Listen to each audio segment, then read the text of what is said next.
il y a un duel qui semble tourner clairement à l'avantage des Ukrainiens, c'est celui de l'artillerie. Et vous allez le comprendre, c'est une donnée fondamentale pour la suite du conflit. D'abord, les faits avec les indispensables de Justine Fraissinet. Bonsoir Justine, nous n'aurons pas de petite musique pour vous accueillir ce soir. Quand on parle d'artillerie, d'abord, remettons les choses complètement à plat. De quoi parle-t-on ? Eh bien, pour le dire simplement, il s'agit d'une bataille de canons, des frappes d'artillerie en profondeur qui servent à détruire notamment, mais pas que, les systèmes d'artillerie de l'ennemi et donc sa défense en espérant, dans un second temps, percer le front. Eh bien, plusieurs observateurs estiment que cette bataille est en train de tourner à l'avantage des Ukrainiens. Le site Oryx comptabilise les pertes matérielles vérifiées. Et en matière d'artillerie, c'est-à-dire de canons et de lance-roquettes multiples, eh bien, la Russie encaisse 4 fois plus de pertes que les Ukrainiens depuis le début du mois de mai. 200 pièces d'artillerie détruites ou endommagées côté russe contre une 50aine côté ukrainien. Dans les premières semaines de la contre-offensive, les Ukrainiens se sont rendus compte que cette confrontation serait un passage obligé pour percer les défenses russes et donc avancer. Écoutez à ce sujet le colonel Michel Goya, consultant militaire LCI. Il était sur notre antenne ce matin. Donc dans cette bataille, les Ukrainiens ont un peu le dessus, sachant que ça, c'est ce qui est visible. Et donc, ce que je veux dire par là, c'est que tout ça, c'est une sorte de bras de fer, savoir qui va craquer le premier. Cette bataille des feux, cette bataille en profondeur, là, se terminera peut-être fin août. Et s'ils gagnent cette bataille, après, ils pourront attaquer dans de bien meilleures conditions et pourront avancer. Ils doivent percer. Hein. Les Ukrainiens doivent, s'ils veulent avoir une victoire importante dans le sud, il faut qu'ils percent absolument. Et pour ça, il faut qu'ils détruisent d'abord, qu'ils neutralisent autant que possible les défenses russes. Pourquoi Michel Goya évoque-t-il la fin août pour la fin de cette bataille d'artillerie ? Eh bien parce qu'il estime, sur la base notamment de déclarations d'officiers ukrainiens, qu'il faudra au moins 2 mois aux troupes de Kiev pour étouffer complètement l'artillerie russe, pour l'épuiser. Et c'est à partir de ce moment-là que Kiev pourra attaquer plus facilement la première ligne de défense russe qui sera moins protégée par son artillerie. Alors, où les Ukrainiens frappent-ils le plus ?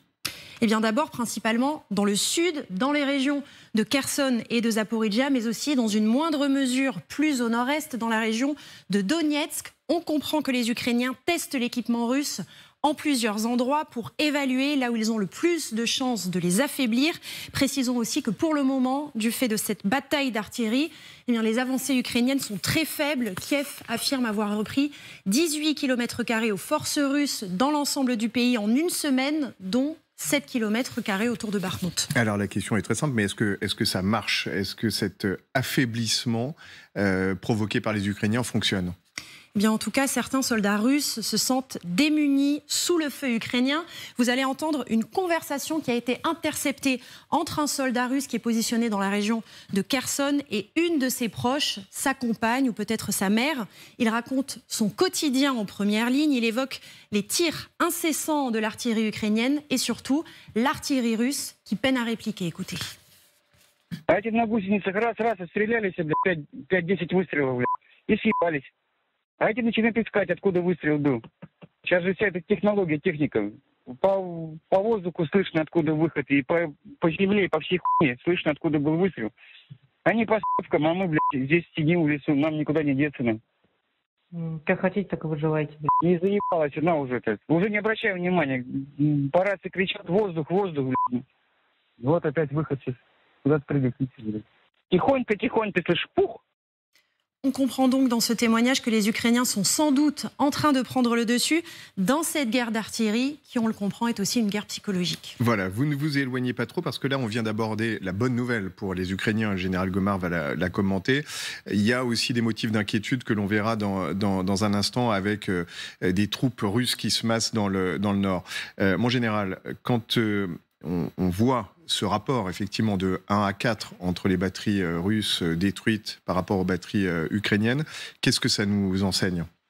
En fait, on est dans une guerre de position, donc le but de chacun des adversaires, c'est de détruire le maximum de canons de l'autre.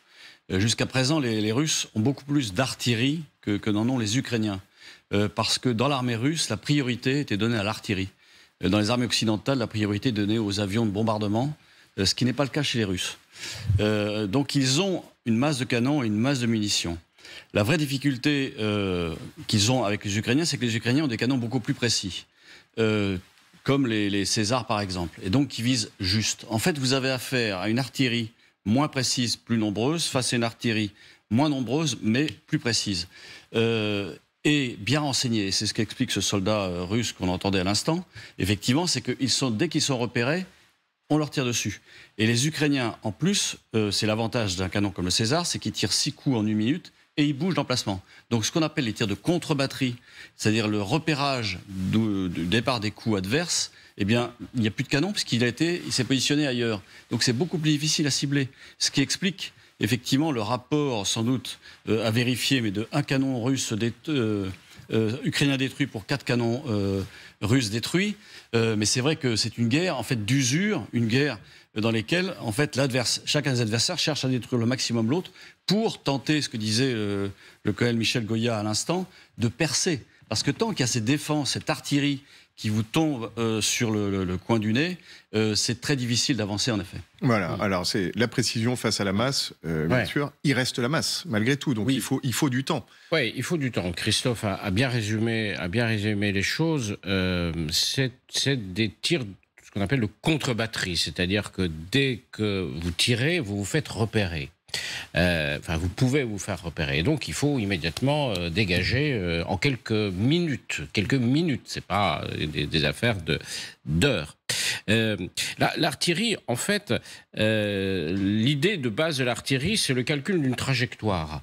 Il faut savoir exactement où vous êtes et il faut savoir exactement où vous voulez que ça tombe et avoir la capacité de faire tomber votre obus exactement là où vous voulez. Ça, c'est une pression technique. Mais il y a tout un calcul intellectuel derrière. Donc, ça demande un énorme renseignement, donc qui s'obtient avec des drones, qui s'obtient avec des systèmes d'écoute, qui s'obtient avec des observateurs infiltrés, et tout ça, vous devez le coordonner pour savoir exactement la position à l'instant donné, sachant que 10 minutes plus tard, ils ne seront plus là, peut-être, et que tout ça doit communiquer, doit être intégré dans un plan de feu, et donc ça demande une organisation extrêmement scientifique, en fait. C'est pour ça qu'on a souvent qualifié l'artillerie d'arme savante. C'était les bons en maths qui allaient dans l'artillerie. Parce que lorsque votre obus part, l'obus, s'il y a du vent, il ne se comporte pas de la même façon que s'il n'y a pas de vent. Donc il faut intégrer ça dans le calcul. Donc c'est des choses... Y compris pour les armes ultramodernes comme des Césars ou autres. Il y a une dimension artisanale encore. C'est une arme intellectuelle, c'est une arme savante. Et donc, si vous avez la qualité technique, parce qu'on vous a livré de bons matériels occidentaux, et les matériels occidentaux sont bons, et si vous avez des gens bien câblés dans leur tête, vous faites des dégâts en face où le matériel est beaucoup moins sophistiqué, et surtout, l'encadrement est de moins bonne qualité. Il est bien connu que l'armée russe n'a pas de sous-officier, et l'absence de sous-officier...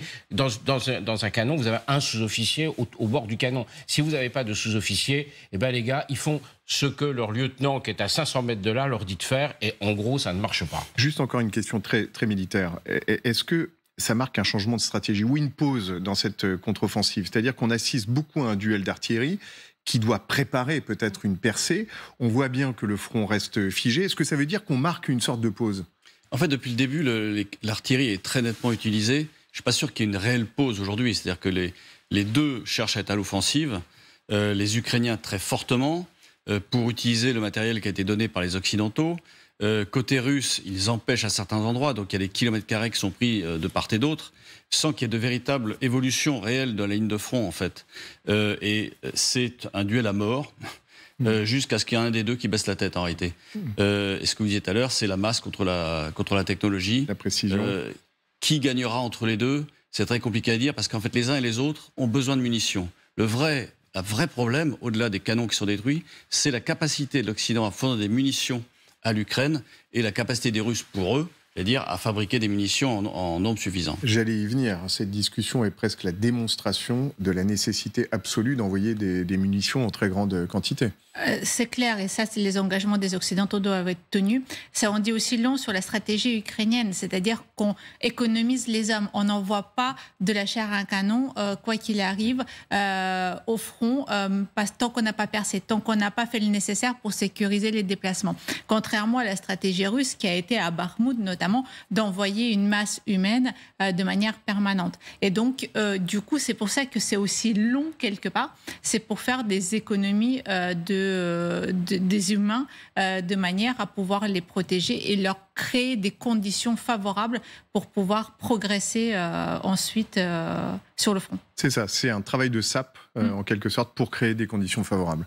Oui, puis ça renvoie en fait à deux modèles d'armée, deux modèles de militaires, deux façons de faire la guerre différentes. Même si côté ukrainien et russe, on a une tradition, une histoire soviétique et post-soviétique, parce que les Ukrainiens avaient du matériel, de la formation, etc.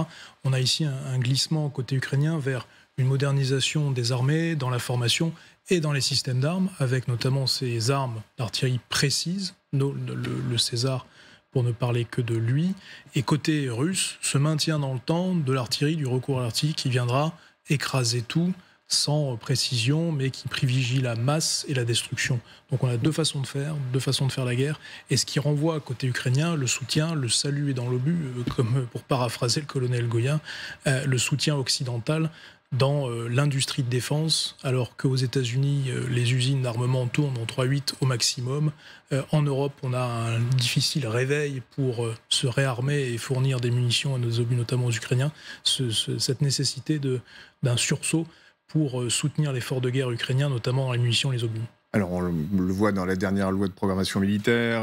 La Grande-Bretagne, aujourd'hui, a aussi annoncé qu'ils vont accélérer la cadence. Mais effectivement, ce sera peut-être un peu tardif. Juste une question. On ne voit toujours pas de guerre du ciel. C'est-à-dire que les avions ou les hélicoptères... On a quelques images d'hélicoptères sur le front, notamment côté ukrainien. Mais on reste dans une guerre terrienne, dans une guerre d'artillerie ou de soldats. Elle n'est pas que de l'artillerie, puisque les Russes utilisent leurs avions pour tirer en stand-off, c'est-à-dire à partir du ciel de loin, russe.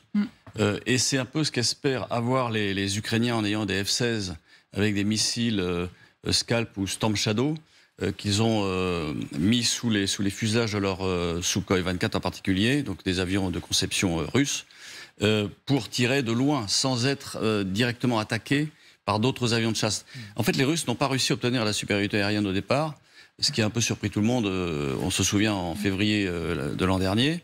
Donc en fait, oui, il n'y a pas de supériorité aérienne. Il y a beaucoup de drones, en revanche. Et c'est comme ça que cette guerre est totalement transparente. C'est ce qu'expliquait le soldat russe, en disant mais ils nous voient, ils nous repèrent, ils nous voient grâce à leurs drones. Le renseignement est très important là. Mais c'est indispensable. Il y a une transparence, c'est-à-dire que vous êtes vu, vous êtes mort, ou presque. Et on a bien vu toutes ces vidéos dans lesquelles on voit des petits drones qui lâchent des grenades ou des obus. Donc le but c'est de se cacher, le but c'est de tirer le plus loin possible pour éviter d'être sous les coups des adversaires. C'est pour ça que des canons comme le César, pour y revenir, tirent à 40 km. Donc ça veut dire qu'en face, il faut des canons qui soient capables de tirer jusqu'à 40 km, ce qui n'est pas le cas, forcément. Donc en fait, c'est une guerre de position pour l'instant. Chacun cherche à affaiblir l'autre au maximum. C'est ce que j'ai dit tout à l'heure, c'est vraiment une guerre à mort.